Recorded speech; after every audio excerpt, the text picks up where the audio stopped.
কি করে বুঝবেন মৃত্যুটা ভালো হলো? এক নাম্বার আলামত আন-নুতকু বিশ-শাহাদা, মরার আগে আওয়াজ করে জিকির করে কেউ যদি পড়তে পারে লা ইলাহা ইল্লাল্লাহু মুহাম্মাদুর রাসূলুল্লাহ সাল্লাল্লাহু, এটা হচ্ছে আলামাতু হুসনিল খাতিমা। আপনার মৃত্যুটা যে ভালো মৃত্যু হয়েছে এটার আলামত। কি মৃত্যু? সবাই বলেন ভালো মৃত্যু আমরা চাই কি চাই না? ভালো মৃত্যুর এক নাম্বার আলামত কালিমা পড়ে যদি মরতে পারে। বিশ্বনবী বলেন মান কানা আখিরু কালামিহি লা ইলাহা ইল্লাল্লাহ, যে ব্যক্তির সর্বশেষ কথাটা হবে, বাক্যটা হবে লা ইলাহা ইল্লাল্লাহ, দাখালাল জান্নাহ, সে জান্নাতি হয়ে যাবে। সুবহানাল্লাহ পড়েন। এরপরে বিশ্বনবী বললেন আল মুমিনু ইয়ামুতু বিজাবি ইরকিল জাবিন, মুমিন যখন মারা যায় তার কপাল ঘেমে যায়। সুবহানাল্লাহ পড়েন। হাত ঘামে না, পা ঘামে না, মুমিনের কপাল ঘামে। সুবহানাল্লাহ। এজন্য কেউ মারা গেলে কপালের মধ্যে হাত দিবেন, দেখবেন ওই ঘামের মধ্যে একটা জান্নাতি ঘ্রাণ আছে। সুবহানাল্লাহ। আল্লাহ, আমরা যখন মরে যাব আমাদের কপালটা যেন এরকম ঘেমে যায়। আমিন পড়েন আর জোরে আমিন। আল মুমিনু ইয়ামুতু বিআরাকিল জাবিন, মুমিন মারা গেলে তার কপাল ঘামে। কপাল ঘামলে বুঝতে হবে এটা ভালো মৃত্যু, ইমানি মৃত্যু। চিল্লায় বলেন ঠিক কিনা? এরপরে বিশ্বনবী বললেন ফি লাইলাতিল জুমা, জুমার রাতে যদি মরে, আও ফি শাহরি রমাদান, কিংবা রমজান মাসে যদি মরে, আও ফি সাফারিল হজ, কিংবা হজের সফরে যদি মরে। বাংলার জমিন থেকে অনেক হাজিরা হজ করতে যায়, অনেকে ওইখানে যে আরাফাতের ময়দানেও মারা যায়, এরকম হাজি আছে না নাই? খুশনসিব, এটা খুশনসিব। আলহামদুলিল্লাহ পড়ে। এরপরে বিশ্বনবী বললেন মাউতু শাহাদা, আল্লাহর রাস্তায় জিহাদ করে কালেমার বাণীকে উপরে তুলে ধরার জন্য কেউ যদি শাহাদাতের পেয়ালা পান করে, শাহাদাতের মৃত্যুর চাইতে ভালো মৃত্যু আর হতে পারে? শাহাদাতের মৃত্যুর চাইতে শ্রেষ্ঠ মৃত্যু আছে নাকি? কথা বলেন। আমরা শহীদ হতে চাই কি চাই না?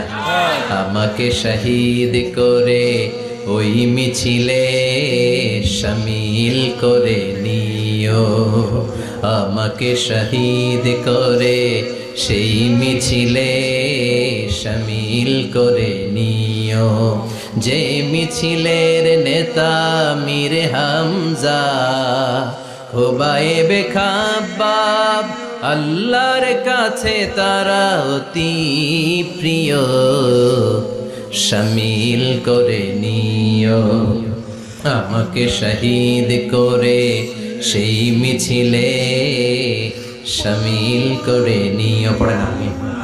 শাহাদাতের তামান্না যেই মুমিনের অন্তর নাই, অন্তরের ভেতরে নাই, ওই লোক কি মুমিন হতে পারে নাকি? মান সাআলাল্লাহ শাহাদা, বিশ্বনবী ফরমান যে ব্যক্তি আল্লাহর কাছে শাহাদাতের মৃত্যু চায়, বাল্লাগাহুল্লাহু মানাজিলাশ শুহাদা ওয়া ইন মাতা আলা ফিরাশিহি, কেউ যদি আল্লাহর কাছে শাহাদাত অন্তর থেকে কামনা করে, রব্বুল আলামিন ওই ব্যক্তিকে শাহাদাতের মর্যাদায় নিয়ে যাবেন, যদিও সে বিছানায় পড়ে পড়ে মারা যায়। বিছানায় পড়ে মারা গেছেন, কিন্তু অন্তরে কামনা ছিল আল্লাহ আমার তুমি শহীদ হিসেবে কবুল করো। শহীদদের কাতারে আপনারা দাঁড় করায় দিবে কে? ওমরে ফারুক বলতেন আল্লাহুম্মা রযুকনা শাহাদাতান ফি সাবিলিক, ও আল্লাহ আপনি আমারে আপনার রাস্তায় শহীদ হিসেবে কবুল করেন। ওয়ারযুক মাউতি ফি হারামি রাসূলিক, পৃথিবীর কোন শহরে মরতে চাই না, বিশ্বনবীর শহর মদিনা শহরে আমার মৃত্যু কবুল করেন। ওমরে ফারুক কই মরছে? কথা কও। ফজরের জামাতে ইমামতি করতে গিয়েছেন মাওলাল মুগীরা আবু লুলু আল মাজুসি, মাওলাল মুগীরার আঘাতে অ্যাসাসিনেটেড বাই মুগীরা, স্টেবিং করেছে। এখানে তিনটা আঘাত করেছে, একটা এখানে, একটা পাজরে, একটা নাভির মধ্যে, নাভি কেটে দুই ভাগ। ওনাকে খাবার দেয়া হলো নাবিজ, দুধ মাখানো নাবিজ। ওই নাবিজের দুধ নাভি দিয়ে বের হয়ে যায়। উনি বললেন কে মেরেছে আমাকে? বলল অগ্নি উপাসক। শুকরিয়া করে বললেন আল্লাহ আমারে কোনো মুসলিম মারে নাই, কোনো মুমিন মারে নাই। উনি বেহুশ ছিলেন, হুশ ফিরে সবাই রে বললেন আসল্লান নাস, ফজরের যেই নামাজটা আমার ইমামতিতে শুরু হয়েছে, এক রাকাতের পর আমাকে মারা হলো। এবার আমাকে বলো আমার নেতৃত্বে যে নামাজটা শুরু হয়েছে, নামাজটা ঠিক মতো হয়েছে কিনা? সুবহানাল্লাহ। আমারে কে মারলো?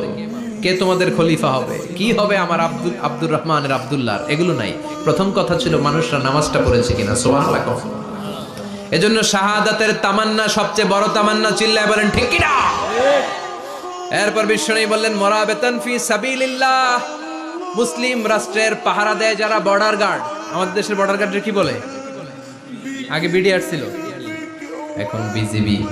আমার বিজিবির ভাইয়েরা না খেয়ে না পড়ে শীতের রাতে দেশ পাহারা দেয়। বিএসএফ এর গুলিতে যদি মারা যায় এটা শহীদ। সুবহানাল্লাহ।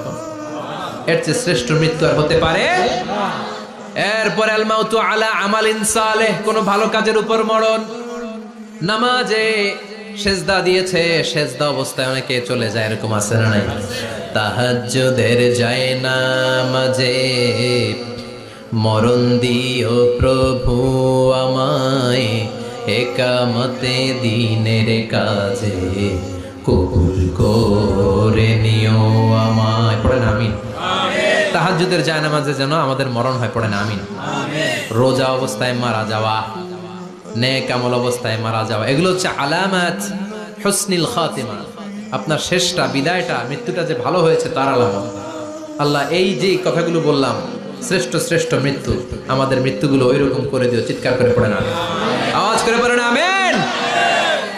এবার আলামাত সুইল খাতিমা, কিছু মৃত্যুর আলামত আছে, এটাই প্রমাণ করে এটা ভালো মৃত্যু নয়, এরকম আলামত আছে না নাই? এক নম্বরে হলো আল ইন্তিহার, আত্মহত্যার মৃত্যু। সমাজে আছে না নাই? উখিয়াতে তো নাই না? এদিকেও মরে, কি জন্য? কেন মরে? হ্যাঁ, বয়ফ্রেন্ড গালি দিয়েছে এজন্য? হ্যাঁ, মান ক্বাতালা নাফসাহু বিশাইইন উযযিবা বিহি ইয়াউমাল কিয়ামা, যে জিনিস দিয়ে যে যাকে মেরেছে, আত্মহত্যা করেছে, সুইসাইড করেছে, কিয়ামতের দিন ওই জিনিস দিয়ে সে তাকে মারবে, এটাই হবে তার শাস্তি। ওড়না পেঁচিয়ে যারা আত্মহত্যা করলো ওর শাস্তি ওড়না পেঁচানো। বিষ খেয়ে যারা মারা গেল তার শাস্তি জাহান্নামের বিষ খাবে আর চিৎকার করবে। ছুরি ঢুকিয়ে যারা মারা গেল জাহান্নামের আগুনে ঝলসানো ছুরি শুধু ঢুকাবে। আল্লাহ আত্মহত্যা থেকে বাংলাদেশে বাঁচাও, আমাদের ছেলে মেয়েগুলারে বাঁচাও। চিৎকার দিয়ে বলেন আমিন। আত-তাআক্কুদ ফিল লিসান ফি লা ইলাহা ইল্লাল্লাহ, আজীবন কালেমা পড়ে নাই, আজীবন কালেমারে বাস দিয়েছে, এখন মরার সময় সবাই কয় কলমা পড়েন, কলমা পড়েন। এখন পড়তে চায় মাগার মুখ দিয়া বাইর হয় না, আছে না নাই? এরকম টাকায় দুখিয়াতে নাই, কলমা পড়তে পারে না, আটকায় যায়, মরে গেছে। এই মৃত্যুটা কি ভালো কথা বলে? ফি হালাতি শুরব, অনেকে মদ খাইতে খাইতে মরে, আছে না নাই? জুলুম করতে করতে মরে, আছে না নাই? অন্যের জায়গা দখল করে মরে, এরকম আছে না নাই? ফি হালাতি ইরতিকাবিল কাবায়ের, যে কোনো কবিরা গুনাহ করা অবস্থায় যদি মারা যায় এটা খারাপ মৃত্যু, এটা জান্নাতি মৃত্যু নয়। চিৎকার করে বলেন ঠিক কি না? এরপর ফি সাখাতিল ওয়ালিদাইন, বিশ্বনবী বললেন কোন ছেলে যদি মারা যায় এমন অবস্থায় মা বাবা তার উপর রাগান্বিত, এটা ভালো মৃত্যু? কথা বলেন। গোটা পৃথিবীর বুকে মায়ের চেয়ে আপন কেউ আছে নাকি? এই মায়ের মনে কষ্ট দিয়ে ওই অবস্থায় যদি মারা যায় এই মৃত্যুটা অনেক খারাপ। চিল্লায় বলেন ঠিক কিনা? এজন্য মায়ের সাথে খারাপ আচরণ করবেন নাকি? কথা বলেন। যার মা নাই সে জানে মা না থাকার কি জ্বালা, ঠিক কিনা? যখন রাত্রি নিঝুম এই চোখে ঘুম, একলা শুধু ঘরে তোমায় মনে পড়ে মাগো, তোমায় মনে পড়ে। যখন রাত্রি নিঝুম এই চোখে ঘুম, একলা শুধু ঘরে তোমায় মনে পড়ে মাগো, তোমায় মনে পড়ে। এজন্য মায়ের দোয়া সবচেয়ে বড় দোয়া। মা রেগে আছে, মা বদদোয়া দিয়েছে, বাবা বদদোয়া দিয়েছে, বাবা আপনার উপর অসন্তুষ্ট, ওই অবস্থায় ছেলে মরলে এটা কি ভালো মৃত্যু? এরপরে স্বামী যদি নাখোশ থাকে স্ত্রীর উপর, স্বামী যদি স্ত্রীর উপর রেগে থাকে, অসন্তুষ্ট থাকে, ওই অবস্থায় স্ত্রী যদি মারা যায় এটাও খারাপ মৃত্যু। চিল্লায় বলেন এটাও খারাপ মৃত্যু। এরপরে লাউ ফারিহাল মুসলিমুনা বিমাউতি, কোন লোক মারা গেলে যদি এলাকার মুসলমানরা খুশি হয় এটা কি ভালো মৃত্যু নাকি? কোন লোক মারা গেলে এলাকার মুসলমানরা যদি আল্লাহর শুকরিয়া করে এটা কি ভালো মৃত্যু নাকি? আমরা কি ভালো মৃত্যু চাই নাকি খারাপ? আমরা শাহাদাতি মৃত্যু চাই, ইমানের মৃত্যু চাই, পড়েন আমিন। এজন্য রাব্বুল আলামিন বলেন বাল তুসিরুনাল হায়াতাদ দুনিয়া ওয়াল আখিরাতু খায়রুন ওয়া আবকা। ক্ষণস্থায়ী দুনিয়াটাকে তোমরা বড় মনে করো, এটা বড় না, বড় হলো আখিরাতের জীবন। এজন্য আখিরাতের জীবনের জন্য প্রস্তুতির দরকার আছে না নাই? মরণ হচ্ছে সবচেয়ে বড় প্রস্তুতি, মরণের চিন্তা। মান কানা ওয়াইদান ফাল মাউতু ইয়াকফি। যে নিজেকে সোজা করতে চায়, মৃত্যুর চিন্তাই তার জন্য যথেষ্ট। আজকের এই আলোচনার পরেও কি আমাদের টনক নড়বে না? আজকের এই কথাগুলোর পরেও কি মৃত্যু নিয়ে আমরা ভাববো না?